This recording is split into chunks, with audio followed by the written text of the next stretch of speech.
Halo teman-teman ATLM Indonesia. Kali ini kita membahas pembuatan sediaan malaria. Jadi sediaan darah malaria pada ujung jari. Ini spesial buat teman-teman yang bekerja di unit pelayanan yang banyak endemis malaria. Ya rata-rata di puskesmas ya teman-teman. Kita simak di channel ATLM Indonesia, media informasi pembelajaran online bagi teman-teman ATLM Indonesia. Oke, kita dimulai dengan pembuatan sediaan malaria. Tujuannya mendeteksi parasit malaria pada darah penderita. Nah, untuk prinsipnya teman-teman, Plasmodium SP dapat dilihat pada sediaan apus darah malaria yang dipulas dengan gimsa. Metodenya mikroskopik sediaan apus darah tetes tebal dan tipis. Kemudian untuk bahan pemeriksaan darah kapiler dari jari atau tumit pada bayi. Jadi jari orang dewasa, kalau tumit pada bayi. Nah ini kita merujuk pada persiapan pembuatan sediaan darah malaria yang direkomendasikan oleh WHO. Pertama kita siapkan dulu adalah objek gelas ya, atau kaca sediaan prostat. Kemudian lancet steril, alkohol 70% atau alkohol swab untuk membersihkan jari dan memberikan antiseptik ekstern ya, bukan desinfektan ya. Nah, kemudian kapas kering, kemudian box slide, pensil 2B untuk memberi label nanti ya pada bagian prostatnya. Kertas label bila tidak prostat, bila ground EDG, lalu sarung tangan. Nah ini menurut WHO ini persyaratan-persyaratannya untuk pembuatan sediaan mikroskopik malaria. Nah ini sudah saya tuliskan dalam bahasa Indonesianya. Lanjut lagi teman-teman untuk syarat objek gelas sebagai berikut. Teman-teman bisa menyimak. Pertama, harus baru, pasti harus baru yang diambil dari kotak. Yang kedua, bersih tidak berdebu. Ketiga, tidak berlemak atau beralkohol. Keempat, jernih, tidak kusam, tidak bergores. Lalu ketebalannya untuk kaca slide-nya itu 1,2 sampai dengan 1,3 mm. Selanjutnya objek gelas baru harus dicuci. Nah ini bila kurang memenuhi syarat bisa dicuci ya, bisa kalau mungkin ada kotor sedikit. Nah kemudian untuk objek gelasnya yaitu bersih, kering, dan bebas dari lemak. Itu objek gelas yang ideal. Sebaiknya menggunakan yang baru untuk hasil yang optimal. Gunakan jenis prostat ya, yang ada bagian buramnya di salah satu ujungnya. Dan boleh juga clear ground EDG. Nanti diberi label ya kalau clear ground EDG. Lalu dapat dihilangkan lemak dengan alkohol dan dikeringkan. Jadi idealnya cukup diberi alkohol. Tapi ada juga yang merekomendasikan di nyala api bisa juga. Kemudian kita pindah penggunaan darah kapiler untuk pengambilan darahnya ya. Lihat pada gambar sesuai dengan panduan WHO.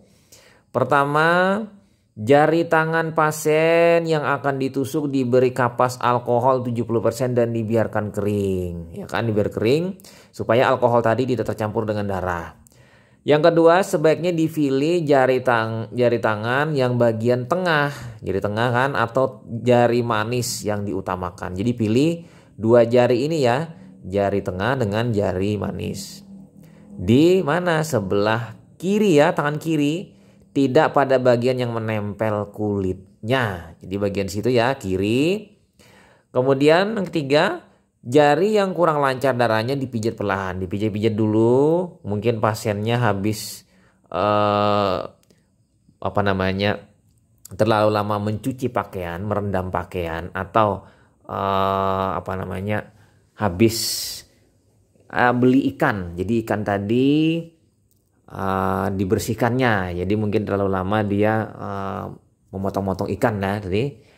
Atau juga bisa juga pasiennya habis merendam tangan di air mungkin pada saat bekerja di sawah. Nah ini kurang lancar kan, peredaran darahnya dingin, jadi cyanosis, jadi dipijat-pijat ya, dihangatkan. Nah setelah selesai lalu untuk pengambilan darahnya selanjutnya Dengan lancet steril di ujung jari dengan kedalaman itu ditusuk. Kedalamannya yang cukup, tidak terlalu dalam juga tidak terlalu dangkal ya. Nah, nanti akan terkumpul darahnya. Jadi bisa juga dapat menggunakan alat autoklik atau safety lancet. Jadi ada merek tertentu yang lebih nyaman dan lebih mengurangi rasa sakit, ya itu bagus. Atau biar tidak ada juga bisa menggunakan jarum syring, jarum sefit ya. Nah itu tapi dipegang ya bagian dekat ujung jarumnya supaya tidak terlalu dalam menusuknya. Kemudian yang ketiga, perlahan sambil dipegang bagian bawah jari agar tetes darah keluar. Dipegang bagian bawah jari di lipatannya ya, di bekat lipatannya. Keempat, apabila alkohol pada jari belum kering, maka dibuang tetes darah pertama. Itu artinya karena akan bercampur dengan alkohol. Ya ini setelah itu teman-teman, nah kita menyiapkan pembuatan kaca slednya sebagai berikut. Ambil objek gelas dan tempelkan pada tetes darah yang keluar sebagai dua bagian. Sisi kanan dan sisi kiri.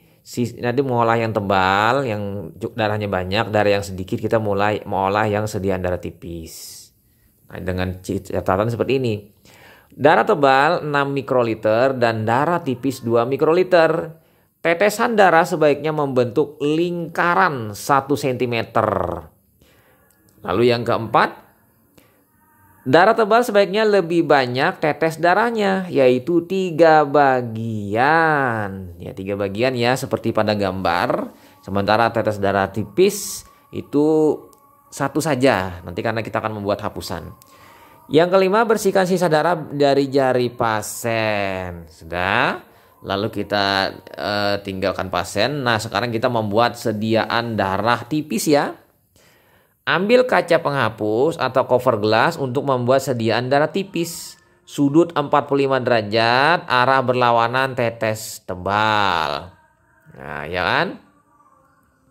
Lalu membuat sediaan darah tipis seperti hapusan darah hematologi.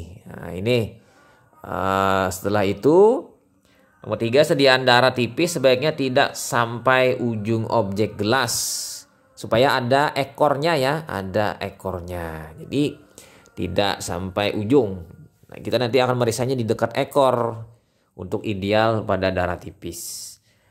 Kemudian lanjut pembuatan sediaan darah tebal. Nah darah tebalnya sekarang. Sediaan darah tebal dibuat dengan bantuan ujung lancip objek gelas lain. Lihat gambar. 2. Buatlah bentuk lingkaran 1-2 cm diameternya atau sesuai gambar bentuk persegi panjang 1 x 2 cm. Jadi membentuknya biasa segi 4 atau bulat ya. Bebas saja sesuai dengan gambar. Gambar ada memberi contoh segi 4 atau bulat.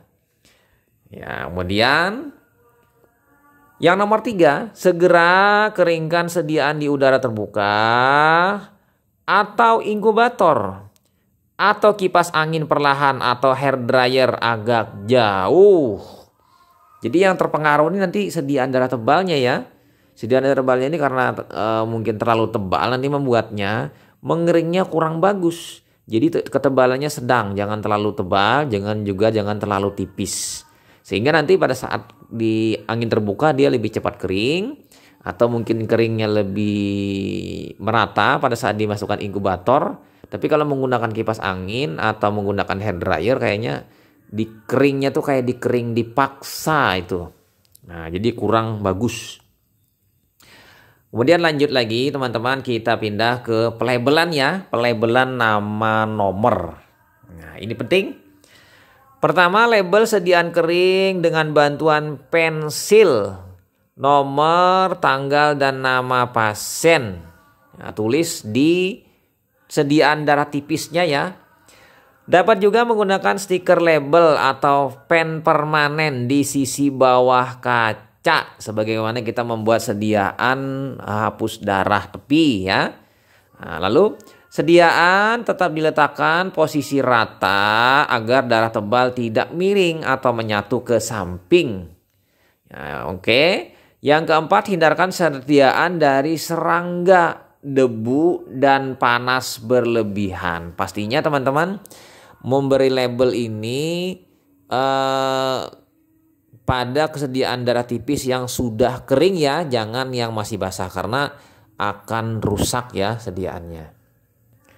Oke, lanjut lagi, kita bisa melihat hasil pelabelan yang telah kita lakukan pada sediaan darah malaria. Seperti pada gambar, ada bulatan, diameternya kurang lebih 1-2 cm. Kemudian sediaan hapusnya lumayan, itu panjangnya. Kepanjangannya lumayan, ada ekornya dan membentuk seperti segi 5 ya. Nah, oke lanjut. Sediaan darah yang kering siap untuk dikirim atau diwarnai cara gimsa. Sediaan darah tipis dipiksasi sebelum dikirim. Jadi piksasi yang bagian tipisnya ya, dengan cara ditetesi metanol dalam kondisi miring ya, miring ke bawah. Jadi sediaan darah tebalnya di atas. Kan? Sediaan baik dapat dilihat pada gambar di atas. Teman-teman bisa melihat ini sediaan malaria yang ideal ya. Yang ketiga, sediaan yang dikirim dibungkus pakai kertas tisu kering atau dimasukkan dalam boxnya. Paling bagus dimasukkan dalam box karena tidak terganggu oleh atau tertekan oleh tisu. Walaupun sama-sama bagus, tapi box yang lebih bagus. Hindarkan dari serangga. Misalnya salah satunya adalah semut. Karena semut akan memakan atau merusak sediaan darah kita. Yang kelima, pewarnaan sebaiknya dilakukan kurang dari 24 jam setelah sediaan dibuat. Karena kalau lebih dari 24 jam kemungkinan sediaannya kurang bagus lagi. Atau pada saat pewarnaannya eritrositnya mungkin proses hemolisanya oleh larutan gimsa mungkin kurang maksimal atau kurang bagus. Jadi kira-kira seperti itu teman-teman, mungkin alasan yang mungkin saya berikan secara masuk akal. Oke, itu saja teman-teman materi kita tentang pembuatan sediaan malaria. Bunyikan lonceng notifikasi teman-teman bagi yang baru saja datang dan jangan lupa subscribe. Sampai jumpa di video selanjutnya. Semoga memberikan banyak manfaat bagi teman-teman ATLM Indonesia. Salam hebat ATLM Indonesia. Saya Ahmad Le pamit. Sampai jumpa. Bye.